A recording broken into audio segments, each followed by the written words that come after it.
दक्षिण कोरिया के सबसे नामचीन हाई स्कूल में, जहां देश के सबसे अमीर 1% लोग पढ़ते हैं, हान जी वो खुद को अकेला महसूस करता है। वो अपने पुराने छोटे से स्कूल में सबसे होशियार छात्र हुआ करता था, लेकिन यहाँ जीनियस बच्चों के बीच वो अपनी क्लास में सबसे पीछे है, खासकर गणित में, जिसे कॉलेज में दाखिले के लिए सबसे जरूरी विषय माना जाता है।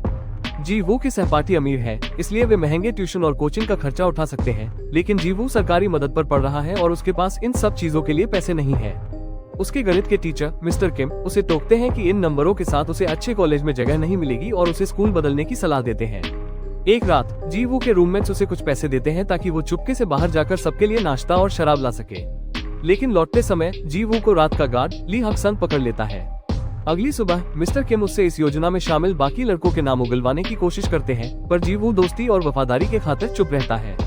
ये बात उसकी सहपाठी पाक बोराम का ध्यान खींचती है, लेकिन सजा के तौर पर उसे कुछ समय के लिए हॉस्टल से निकाल दिया जाता है। जब उसके दोस्त उसे शुक्रिया कहने के लिए पैसे देते हैं, तो जीवू उन्हें लेने से मना कर देता है क्योंकि वो उन्हें अपना दोस्त मानता है।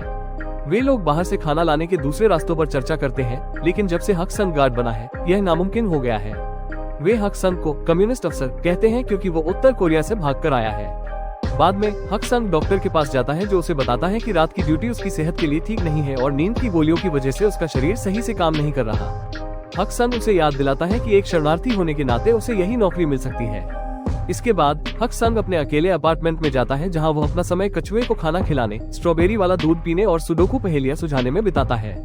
अगले दिन जीवू जब हॉस्टल से बाहर जा रहा होता है, तो बोराम उसे चिढ़ाती है। कुछ घंटों बाद जीवू अपने घर पहुंचता है और अपनी माँ के आने से पहले घर की सफाई करता है। उसकी माँ एक विधवा है जिन्होंने उसे पालने के लिए बहुत मेहनत की है और उन्हें अपने बेटे की स्कूल वर्दी पर बहुत गर्व है।